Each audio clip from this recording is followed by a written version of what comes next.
Today we're working on the 2013 GMC Sierra, and we're changing the extended cab rear door speakers. It makes it very easy to work on. This door will actually open all the way. So the first step is to remove this panel and this panel.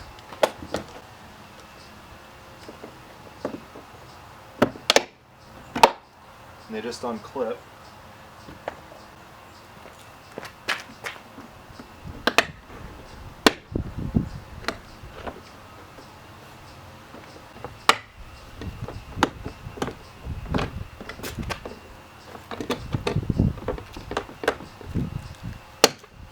There we go.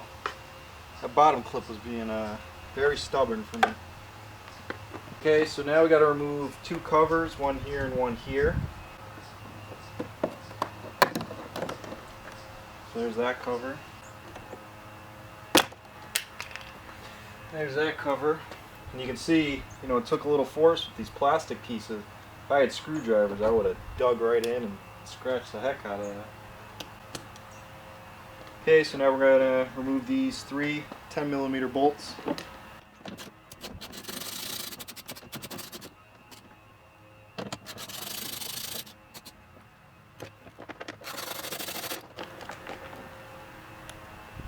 And they're all three the same size, so you don't have to keep them in any order. Next step is the power switch.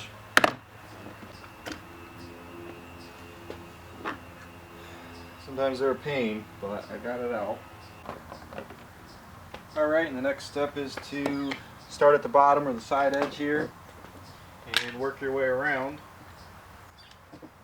You're basically undoing the clips. Once you get your hand in there, you just use your hand. Just want to kind of wiggle them out. And then the door is actually going to come up. And if you feel the need, you can release the door cable. So, as long as I can get to the speaker, I'm good.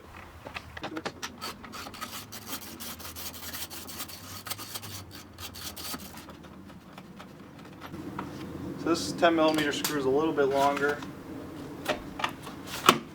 Pry the speaker out. Okay, so here's the factory speaker, and it's molded into this bracket, and there's no way to take the speaker out, and no one really sells a bracket, so you have two options. Either try to make your own bracket, or you modify this bracket to fit a new speaker in. So that's what we're going to be doing today. We're going to be got a razor knife here. So you cut that out. And this foam, you want to try to reuse that foam. So we're going to try to reuse that. Now, these you can either Dremel out, or some people use a pair of dikes or something. Yeah, just cuts right through it. It's just thin, cheap plastic. So you want to clean this up a little bit. Those may fit a little better.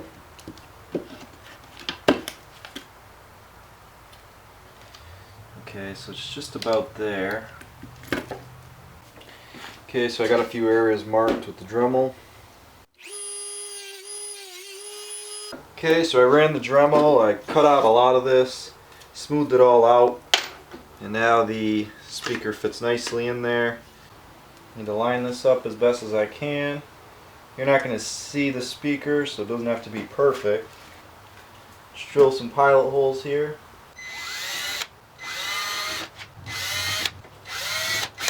The only reason I'm doing that is I don't want the screw or the bit to slip out and go through the speaker.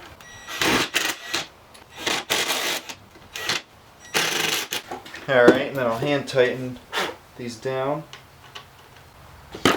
And there you have it. I checked, these screws don't get in the way, they don't hit anything, so I don't have to worry about those. Okay, so I ordered these speakers from Crutchfield, and they give you the factory wiring harness adapter. And this will plug right into the factory harness. This way we don't have to cut and splice any wires.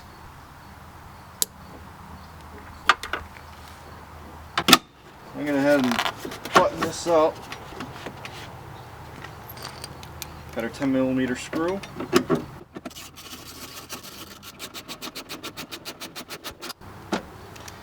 That's that. I'm going to cut some of this film away because it folds over. I don't want it touching the speaker. There we go. And so now it's the reverse order. I'm going to back this up so we can see a little better. Okay, so the reverse order.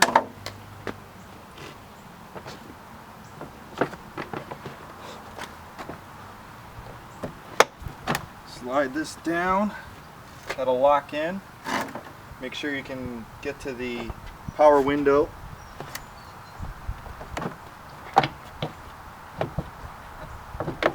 And just line up the clips.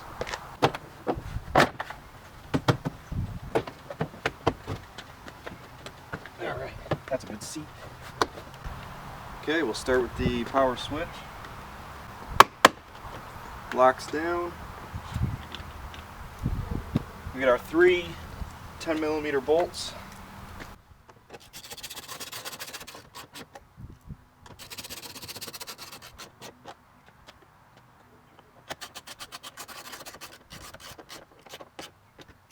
We got this screw cover here.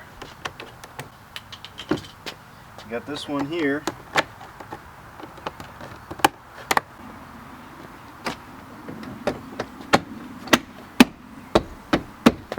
Again, snaps into place.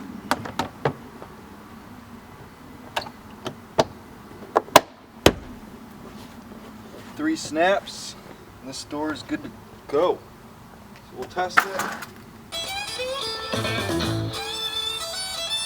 Sounds good.